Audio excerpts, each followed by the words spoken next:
Bonjour à vous et que Dieu bénisse abondamment, puissamment ce matin du jeudi. Que Dieu vous inonde de sa bonté, que Dieu vous inonde de sa grâce. Ce matin, j'aimerais t'encourager à te faire comprendre qu'il y a de la grâce disponible devant le trône de Dieu. Pour toi, Dieu a préparé beaucoup de grâce, beaucoup de bonté devant son trône, de manière que tu ne dois pas avoir peur de t'approcher de lui, tu ne dois pas avoir honte de t'approcher de lui, tu ne dois pas avoir, n'est-ce pas, éprouvé de la culpabilité en t'approchant de lui. La Bible te dit clairement que devant le trône de Dieu, il y a d'abondantes grâces, il y a d'abondantes miséricordes, il y a d'abondantes bénédictions pour toi. Cela est disponible pour toi. N'aie donc pas peur de t'approcher de lui. N'aie pas peur de t'approcher de Dieu. N'aie pas peur chaque matin, chaque midi, chaque soir, chaque fois de t'approcher de Dieu. Tu trouveras grâce. Il te pardonne. Nous avons vu dans la dévotion de matinale d'hier et avant-hier que Christ, Jésus-Christ, n'est-ce pas, il a été tenté en tout point comme nous le sommes, mais sans commettre de péché. Donc, il est ce grand prêtre qui a été fait, qui a été rendu comme l'homme. La Bible dit, verset 15, en effet, nous n'avons pas un grand prêtre qui serait incapable de se sentir touché par nos faiblesses. Au contraire, il a été tenté en tout point comme nous le sommes, mais sans commettre de péché. Il dit, car puisque lui-même a été éprouvé dans ce qu'il a souffert, il peut donc secourir ceux qui sont éprouvés. Vous voyez ici que Dieu a envoyé Jésus pour nous frayer la voie vers le Père, la voie vers le Père. Nous devons, n'est-ce pas, avoir la pleine assurance d'aller vers le Père. Nous devons avoir la pleine assurance. Même Jésus-Christ lui-même, pendant qu'il vivait sur la terre, nous a encouragés à demander sans nous fatiguer. Donc il faut constamment demander, même si tu ne reçois pas, continue de demander. N'oubliez pas, n'est-ce pas, cette parabole du juge unique qui n'avait pas de personne. La Bible dit que cette femme, n'est-ce pas, demanda, vint vers lui pour qu'il lui fasse justice et il refusa parce qu'il n'avait peur de personne. Et comme c'était une pauvre veuve, il s'en foutait pas mal d'elle. Alors la Bible dit que cette veuve, n'est-ce pas, le persécuta, elle alla vers lui partout où il était, le suppliant de lui faire justice. Puis un jour, il se dit, mais pourquoi est-ce que je me comporte ici? Je suis en train de faire du mal à moi-même. Ça ne me coûte rien. Cette femme est en train de me déranger. Quand je dors, elle vient crier à ma fenêtre, fais-moi justice. Quand je vais au champ, elle vient crier à moi, fais-moi justice. Je suis fatigué. Il faut que je lui fasse justice. Alors, Jésus continue en disant, c'est ainsi que votre Père, votre bon Père, céleste agira si vous, n'est-ce pas, priez, si vous, n'est-ce pas, l'importunez constamment. Il nous encourage donc à prier, à faire des prières importunes, des prières persévérantes, des prières profondes. Ici, dans le livre de 1 de Hébreux, chapitre 4, verset 17, dit, approchons-nous donc du trône de grâce, du trône de grâce, du trône du Dieu de grâce. Donc, approche-toi, n'aie pas peur, ne fuis pas le trône de grâce. La Bible dit, approche-toi donc du trône de grâce. Quand il faut que s'approcher de Dieu, la Bible l'appelle le trône de grâce. Le trône de grâce, c'est ce trône auprès duquel tu as grâce. Quel que soit le cas, tu auras toujours grâce. Il dit ici que approchons-nous donc du trône de Dieu de grâce, afin, avec une pleine assurance,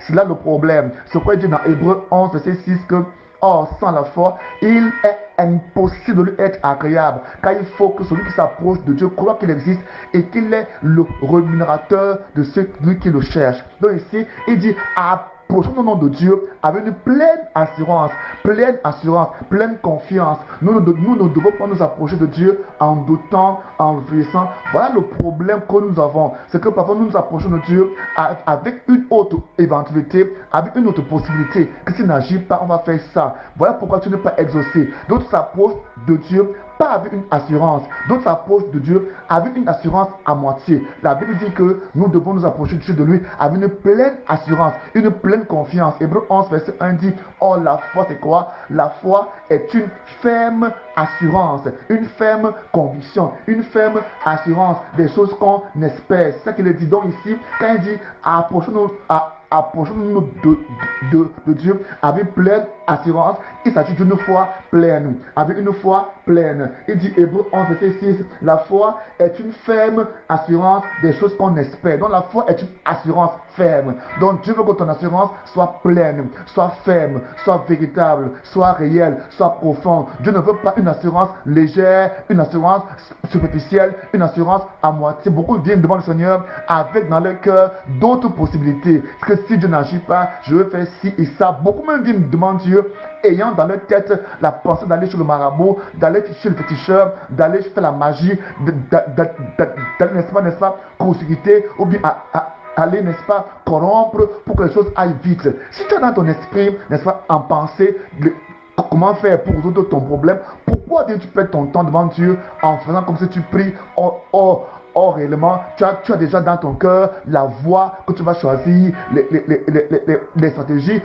que tu vas appliquer pour résoudre ton problème. Pourquoi ne pas venir vers lui de manière complète en le lui présentant, en disant, Seigneur, voici ce que je veux faire par rapport à ce problème, mais toi tu es Dieu, tu es capable d'agir. Amen. Alors ce matin, Dieu veut que tu t'approches donc de lui avec une pleine assurance, en étant intègre, en étant complet, en étant sincère. Il dit dans le livre de Jacques chapitre 1 verset 5, il dit que si l'un d'entre vous manque de sagesse, qu'il la demande à Dieu, qui la lui donnera, car il donne à tous généreusement et sans faire de reproche. Vous voyez ici que même Jacques dit que Dieu donne à tous généreusement, Dieu donne à tous généreusement sans faire de reproche. Donc quand nous ne recevons pas, ça veut dire qu'il y a un problème autour de nous. Nous avons un problème au niveau de la pleine assurance, la pleine confiance, n'est-ce pas? Il dit ici que verset 6, il faut cependant qu'il la demande avec foi sans douter, avec foi sans douter. Non, il y a la foi avec le doute.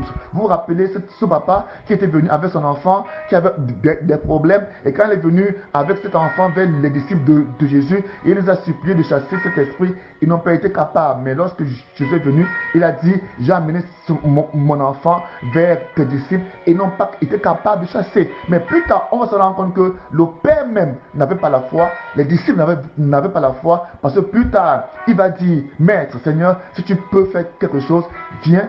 Si tu peux faire quelque chose, aide-moi. Alors, Jésus lui dit, si tu peux. Le Père dit non, que oui, je crois, mais viens au secours de ma foi. Pour démontrer que, en fait, cet homme avait la foi, il doutait. Il y a donc beaucoup de chrétiens ici qui ont en même temps et la foi et le doute. Il y a beaucoup de chrétiens ici qui en même temps viennent devant Dieu avec assurance, mais ce n'est pas plein. Le fait seulement que tu viennes devant Dieu pour prier montre que tu as la foi. Le fait seulement que tu ailles à l'église montre que tu as la foi, mais ce n'est pas suffisant. Il faut que ta foi soit pleine.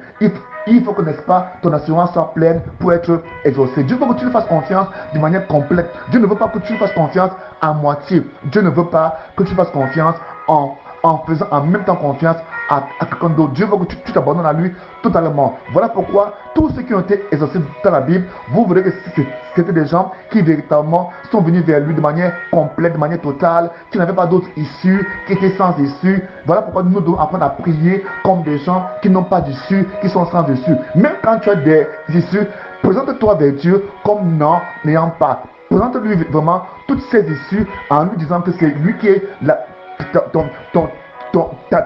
ta véritable solution, ta véritable guérison, ta véritable réponse. Et Dieu, voyant ta sincérité, il va agir, il va se manifester dans ta vie. Alors ce matin, va vers Dieu avec confiance, étant confiant, ayant l'assurance qu'il va agir dans ta vie, qu'il va te répondre, qu'il va se manifester dans ta vie. Que Dieu te bénisse ce matin au nom de Jésus. Il dit, approchons-nous donc de Dieu, du trône de Dieu de grâce, avec une pleine assurance. Là, Dieu nous accordera sa bonté et nous donnera sa grâce pour que nous soyons secourus au bon moment. Soyez bénis ce matin au nom de Jésus. Que cette journée de jeudi soit une journée remplie de bénédictions, remplie de grâce, que vous ne manquez de rien, que sa protection, sa bonté, sa puissance vous inonde, vous comble, vous bénisse en ce matin, vous bénisse en ce matin en puissance. Merci Père, au nom de Jésus-Christ de Nazareth.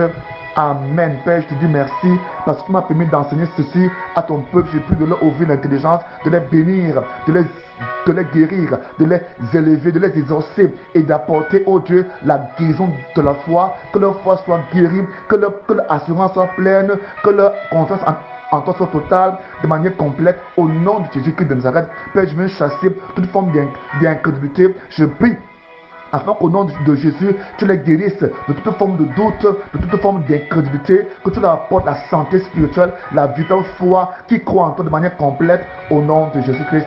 Amen. Soyez bénis au nom de Jésus-Christ. Amen. Mon nom c'est Bled de Dieu. Mon contact c'est le +237 695 66 15 25. Soyez bénis au nom de Jésus. Amen.